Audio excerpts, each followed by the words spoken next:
Good morning, everybody. I'm so sorry I'm late. Bit of a morning this morning. Happy Tuesday. Happy Drizzly Tuesday in Connecticut. Let's see who's here. Oh, Anita. Yay, coffee time. Good morning from London, Ontario. Fahrenheit 18. See, we're getting a bit of a warm snap here. It's foggy and it was a bit icy, but it's above freezing now. So we're getting kind of this weird, cloudy, gray, yucky something.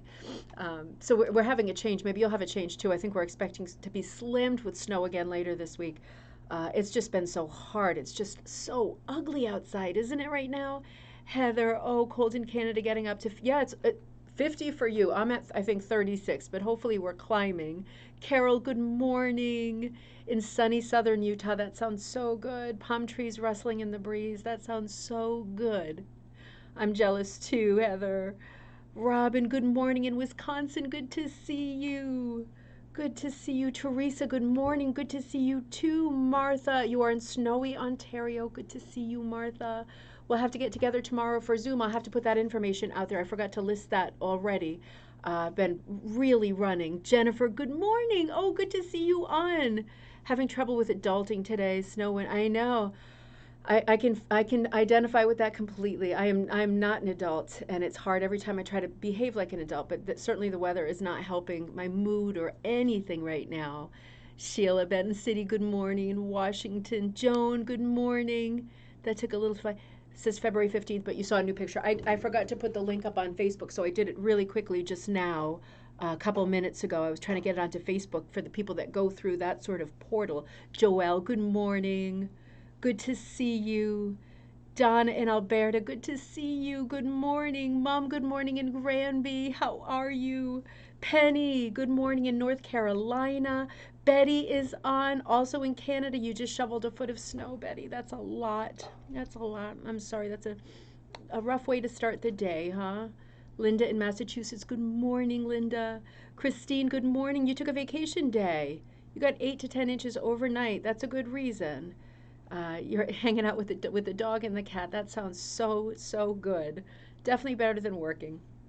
Playing hooky is good sometimes. Chrissy, good morning. Happy coffee time.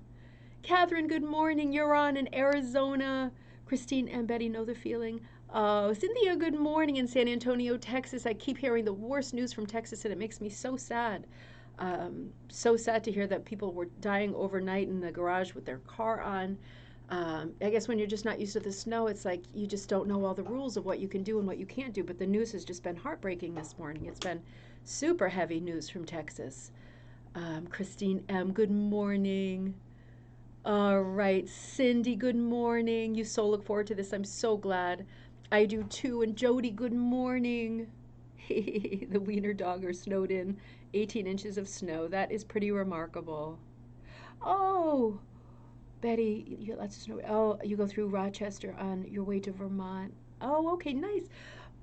Good to see everybody this morning. I had a bit of a rough morning, a little bit of a late start. I was trying to just dye a couple skeins of wool that have sold, trying to catch up. I did a lot of dyeing. I dyed about 60 colors this week for things that had sold that I was partially out of stock of or completely out of stock of. So that's been hard, and I had this giant Tupperware container filled with Synthropol. And of course, when I went to grab my computer bag to come do coffee time, my drawing pad with like all of my finished drawings that I was going to start turning into designs went into the water. And also my super rare Garrett's catalog that I spent 2 years looking for went into the Synthropol. The wetting agent made everything instantly super wet. So I don't really expect to be able to get any of that back. But it was a great way to wake up. Sarcasm, sorry. Really bad, really bad. Oh, Stella, that's you. Stella's logged on from Enfield, England. I know Enfield, beautiful town. Oh, good. I'm so glad you're there. Yeah, we've been writing a little bit on YouTube. Good to see you, Stella. So this morning, I want to hit you with a couple pieces of news and not much. Before I forget, let me tell you the bingo cards are online at ribboncandyhooking.com. My name is Deanna. I always forget to say that. People keep writing and saying, I haven't caught your name. My name's Deanna, and my company is Ribbon Candy Hooking. And the Facebook group that we all share, if you're on Facebook, is Rug Hooking and Punch Needle Club. So those things are all there for you. And we have bingo night coming up this Friday, one of our game nights where we play. The cards are $3 each, and you can buy as many cards as you can manage. I do the calls fairly slow with some commentary, and it's rug hooking themed. So your bingo cards, one of 12, will have a bunch of hooked rugs on them. And this month, it's a crossover with a literary theme. So rugs that kind of suggest a book title. And then I'll tell you a little bit about the book and the author and the year it was written in, either the first or the last line. So hopefully a little bit of interest and thought and poetry and inspiration in that too. So, oh, thanks. I know it was a bit of a trap. It was what I'm not good with things like this anymore. Stress is just, I'm starting to think maybe it's doctor time again, because stress just goes right through me like electricity. I'm 0 to 100. It's just unmanageable stress with little things like that, which is like, for me, not a little thing, ruining books and pictures and stuff that I have one of. But it is what it is. It is what it is. The kids have been so good. It's me who's off my chain all the time.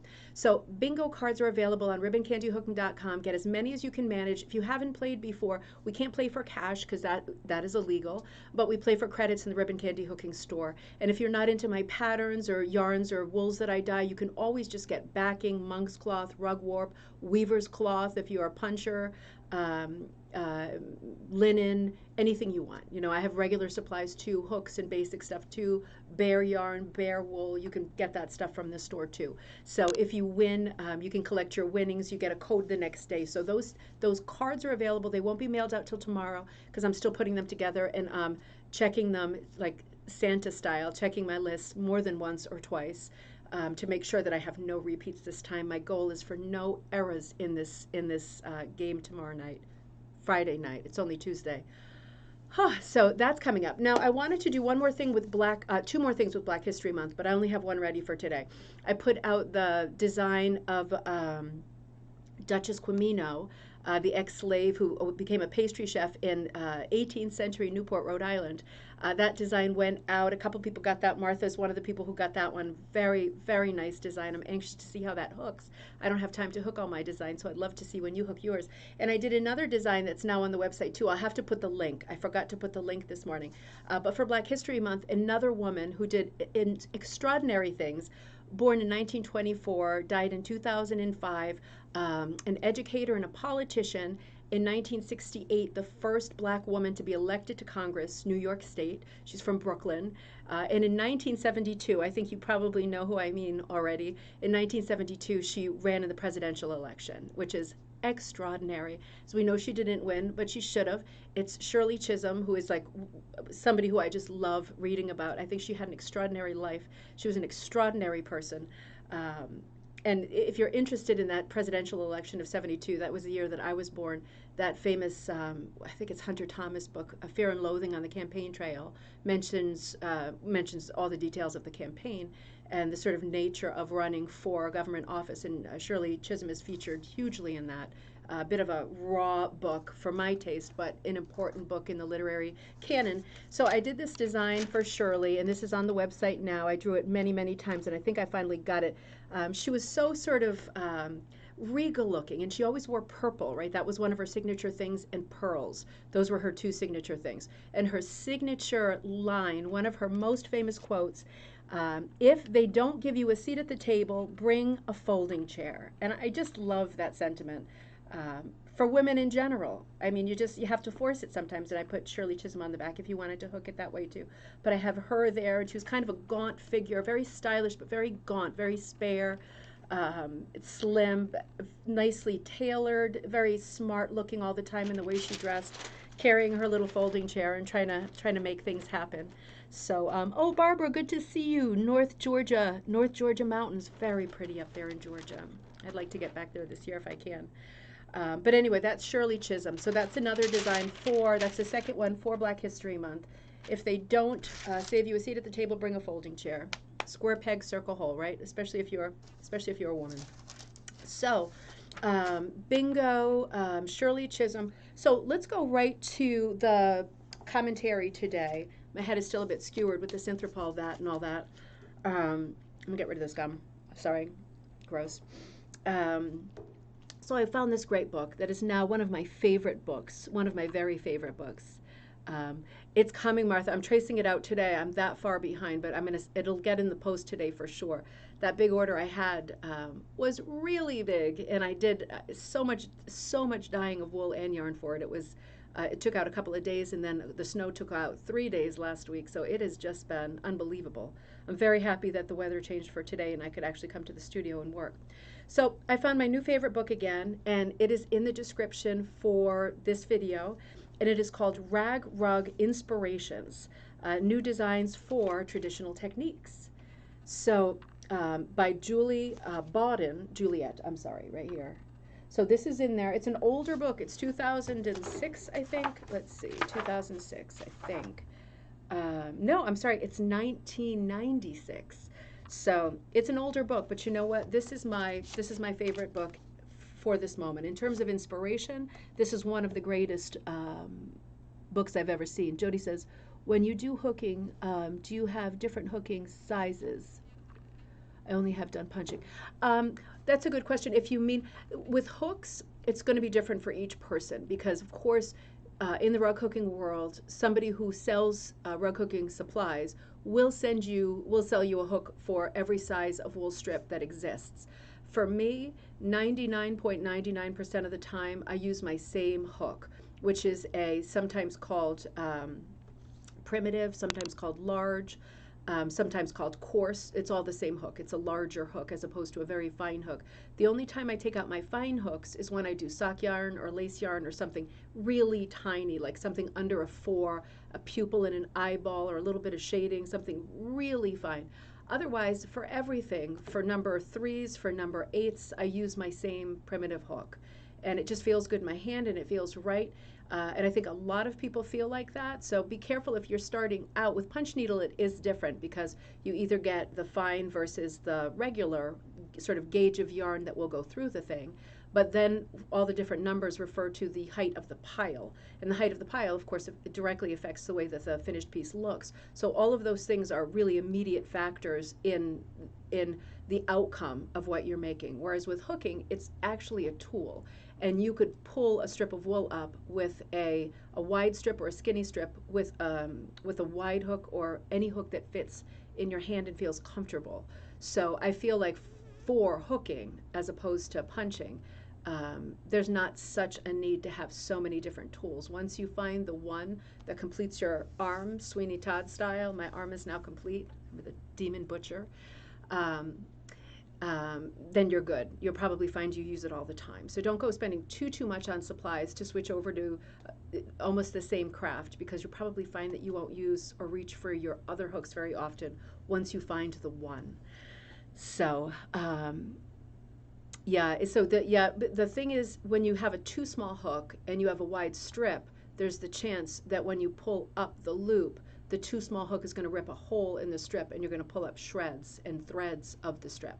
So for me, going from a large hook to a small strip is fine, but going from a small hook to a large strip is not fine. That can cause all kinds of damage, especially if your little hook is real sharp, which the little hooks typically are. So this book is about inspiration, and I want to move this week to the UK, at least for the week, because the sort of British attitude of rug making is we're making rag rugs. They're not intended for the floor. They're art, and we're going to do it all scrappy style, sort of multi-medium style. They don't have this Pearl McGowan sort of mid-19th century history of perfection. They don't have this kind of ingrained pedigree of doing things a certain way, learn ABC, and then you're off on your own. They have the sort of starting point of, I'd like to make a rug. There's a charity store in town. I bought a bunch of clothing I like the color of. I've ripped it or cut it into strips, and now I'm ready to make a rug and hang it on the wall. So they're coming, I think, from a much freer place with a lot less information, a lot less people hooking over there. Oh, Stella says, can you tell us what the wool sizing is in centimeters?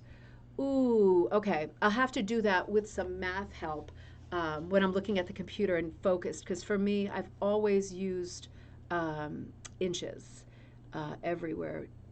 I'm going to see if anybody else answers, and if not, I'll figure that out later, the sort of conversion. Yeah, living in England and when I lived in the Netherlands, of course, we did centimeters, but I never let it sink in. I never let the different weather thing in the centimeters really sink into my head. I guess I'm not a metrics girl. The nuns made sure that everything was set old school. So the British school, I think, is a lot less rigid. And for that reason, you get people doing really original work. Again, this book is 1996, but this is probably one of the most, if not the most original book for ideas that I've ever seen. And I can't believe that this book is from 1996 because some of the ideas that come out in here are ideas that we are only just now accepting as sort of acceptable techniques, acceptable materials to employ in your rug hooking or your punching. It's pretty remarkable. And they will do a lot of stuff that I associate more with the sort of Canadian school of hooking, which is a real montage, a real mix of styles and a real mix of heights, a mix of techniques, and a mix of materials, right? In the US, we're much more matchy-matchy with an even pile and having things look just so. And I think that is the result of many generations of this sort of Pearl McGowan school. Nothing against it, of course. It's all great information, super inspiring, beautiful catalog of work. But when I see things like this, it doesn't strike me as particularly American in the way that it looks. So what's the most common size? For a punch needle, it seems to be a 10 regular. I'm much more myself a fan of the 13 fine, but for a hook, I would say the one you're going to have the least trouble with as a beginner would be a primitive hook. So I have one of those on ribbon candy hooking. It's a Joan Moshimer hook with the blue tip. It works for everything. It works for fine and it works for much wider. Even strips that you cut, it will work on those too. So for me, I would say as a beginner, I would go for the primitive hook. It won't give you any trouble with ripping strips as you pull them up. And I think it's a very comfortable, very traditional hook that isn't going to give you trouble really with anything. And you know, as your work evolves, if you find that you want the Irish hook, which is like a pencil hook, a pencil shape rather than have the pear back on it, or that you want the bent hook that comes down into your backing, there's all kinds of variations. And when life returns to normal, if there's a rug hooking store near you, rug hooking stores typically let you try their hooks on your backing to see if you like them before you make an investment that might be a $70 hook. So start with a basic hook. Like I think the hook I sell is something like 13, and it is. I mean, I use that hook all the time. That's the hook that I use all the time, and I have no issues with it ever. It's good to get this information out, right? I'm glad that you're asking questions. So this book is really good for talking about the history of rug hooking. And as we see in books that are a little bit older, without the benefit of newer information, as you know, in the last 20, 30 years, there's always this talk about Egypt and Scandinavia and the kinds of rugs that they're talking about when they talk about those early days of rug hookings. We know are not hooked rugs that are made with pulling loops up with that kind of a hook with the bent top on it. These are rugs that are sometimes shirred, or which are the caterpillar rugs that are actually sewn, yarn sewn rugs, variations on woven rugs, prodded rugs or Proddy rugs, or in England, proggy rugs. All of these things are a little bit different, but it gives a lot of information on the history of rug making, just general rug making in just about every part of the world. This is Britain, a little sampler of Proddy. The pictures are gorgeous, and the thing about this book is I haven't seen these pictures before, like any of them. So it was a real thing to dive into this and find so many rugs that I had never seen before, even older ones. They talk about, too, for the U.S., well, first for England, because, of course, the Shakers, the culture of Shakers began in England in 1744, and then I think came to, 1747, and then came to the U.S. in 1774.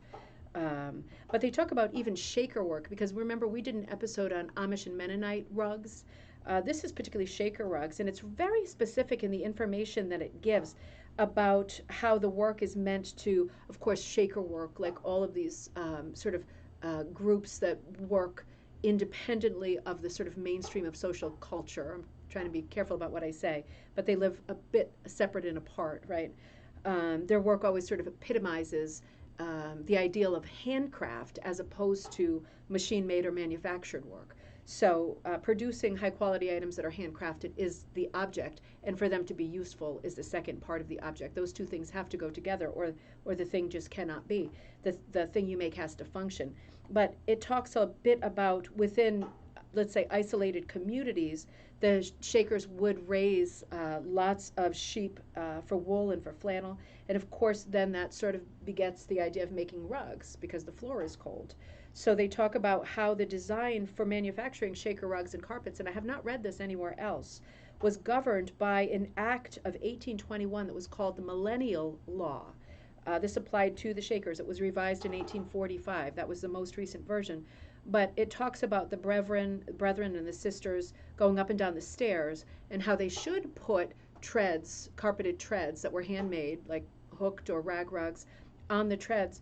And it was so particular that it also tells you how to step on the treads and how to turn your foot in the air and not turn your foot on the carpet so you don't sort of squish down or damage the carpet. Very, very, very specific rules. But these millennial laws dictated not just how you walked on your carpet and where you put the carpet, but what colors went into the carpet. So typically it would say like 2 colors are sufficient for one carpet. And maybe that doesn't sound like a lot, but I'm going to show you a rug that has 2 colors, and it really is effective.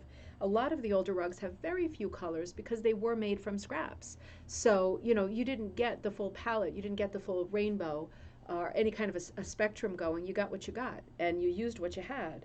So they talk about, you know, using either red or gray, and then, like, for example, you can introduce maybe a butternut color, like that kind of a color, very natural color. Of course, these are natural dyes too. We know with the Amish that as soon as cloth was being sold locally, they would go to the store to buy cloth because it made more sense to get colors that way, and to use those in their rugs and their quilts. But this is the rug that I'm referring to. The two, it doesn't really have a name. It's a Canadian rug, 1884. The 2 red-eyed rabbits and hearts. This is more of a Mennonite design. I'm not sure that this falls under Shaker. It doesn't say, but we know that the hearts are very typical, and the sort of candy striping or peppermint striping is very sort of signature Mennonite. But this could equally be a Shaker rug. Very few colors you've got going here. The cherry is just for the eyes, and then you do have the kind of butternut and the blacky gray color. So, but just interesting history, and then it goes into Canada, of course, and Grenfell, the missions, just nutshell history, but so interesting.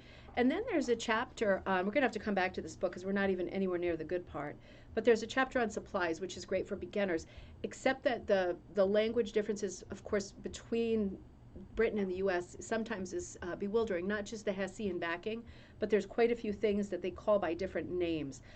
So that can be confusing if you are not in the UK shopping. This is a nice picture of some Proddy tools, because we're getting into Proddy too. That much of this book is about Proddy. So these are Proddy tools, and these are Proddy strips that they did. So that video that I did the other day, when I said you can cut straight strips, but typically you see people cutting leaves and flower petals that are shaped, you can cut straight strips. And I'm going to show you in this book, I don't know if I'm going to get to it in the next few minutes, examples of Proddy rugs that are just straight strips, just absolute scraps. But these are the Proddy tools, and you can see they are not hooks in the sense that we do rug hooking. It's a completely different tool. It is still making a rag rug by pushing wool or any kind of fabric scrap through your backing, but you're using a different tool, and we're not calling it a hooked rug then. So there's definitely a difference. But man, this book is filled with colorful photos, very close up technique photos, and interesting things. Maybe you have heard of this, but I have not heard of this. A surface sort of technique that's called chain stitch with rags. And to me, this looks like crochet, but you're actually doing it through your backing. And this makes me think, why not? I mean, if you can see what they're doing there, why not? You would end up with this kind of chain stitch right through your backing. You would end up with what looked like a shirred rug, which is like chenille, or a caterpillar rug, depending on where you're from, where it's sewn onto the top. This would end up looking more like that, but there are some examples in this book of doing this chain stitch in combination with loops, in combination with Proddy, and it is a good effect. We'll have to get to some of this tomorrow. They also show you really wacky things in here, like using a shuttle hook. Now we joke about the Susan Burr yield, Susan Burr machine. We joke about all this because it's hard. You do get a better sort of momentum going when you're doing it horizontally as opposed to doing it down on your lap or on a table surface. But doing this, for me, I joked about it with a few people who got the tool and said the same thing. It is hard going. It is a serious workout working one of those shuttle hooks. It goes a little bit faster because it kind of walks itself, but it's hard going. So there's an explanation on even that in this great book. The chain stitch is a crewel technique. Okay, great, Amber. So this is something I really need to try. I want to try it with yarn, the way that they're doing it in here, and see how thick I can get it onto the surface of my thing, and then maybe work around it or use it as an outline or something. Just another thing for the bag of tricks, right? And this is a really good example of the Proddy that I was just talking about. When they do the straight Proddy, I've recently at antique stores seen 2 rugs that looked like this photograph. With just the straight pieces coming through. They look like little rectangles or little squares coming through. Yeah, I've twice seen examples of that. One of them was quite expensive and the other one wasn't, and I wish I got it now. But that is a real easy scrap rug to make too. And this book is going to be great for showing you these kinds of photographs. I've never seen a photograph quite as good as this, where you're seeing, let me make sure you're in focus here, where you're seeing the hooked rug, you're seeing the backing with the punch, and then the rough looking one is Proddy. And they're all 3 the same design, but you see how the Proddy one looks very sort of impressionist, like an impressionist painting, and a little bit out of focus. That's the Proddy one that has a high pile and is completely clipped. So this book is really good for showing and comparing, the 3 styles that we really talk about most often when we talk about making a rag rug, not just a hooked rug. And it goes into great things. I'm going to stop here, but it goes into great things about color and dyes and early dyes and composition. And I don't want to rush this because some of these composition, some of these pieces, and they're showing you the inspiration for the composition, like the drawings and things. I don't want to rush through this because I think you're going to get a lot out of this in terms of designing your own stuff too. But there's some really extraordinary examples in here. So tomorrow let's pick up with this book again, and then let's talk about some of the people in this book, the artists who I have not heard of 99% of them. And I Googled them. It's very hard to find information on them. I don't know that they always worked only in rugs, but it gives me a little more time to see if I can find any more leads. But there's some artists in here who are super inspiring and did very, very different work who I've just never heard of. And maybe you have, but it'll be interesting to find out. So in the meantime, remember that does this book talk about locker hooking? No, it doesn't talk about locker hooking. That's one thing it doesn't talk about. So no on that. Just really rags, pulling things or pushing things through. We should really do more with locker hooking too, because it is cool, and I have all the stuff to do locker hooking. So we'll get to that one of these days, because it is another fun choice for you. And when you are a locker hooker, you can use your regular fabric. Like if you're a quilter and you have scraps, you can use that kind of regular cotton would work a lot better. You can really use anything for locker hooking. So great. So I will see you all tomorrow is Zoom. So we'll pick up on the rag rug inspiration and the British artists that do rag style rugs, hooked rugs, Proddy rugs on Thursday. And I will post the information on this video right after the video ends and on the Facebook group. Please like, subscribe, share our videos. So you can get onto the Zoom call tomorrow, same time, 11:30 Eastern Standard Time. I would love to see you there. You don't have to be working on a project. Nobody's going to put you on the spot and ask you any questions about what you're working on. You could just socialize and hang out or ask questions. Anything is fine. There's never any pressure with us. This is a very laid-back group. So I will see you all tomorrow. We'll get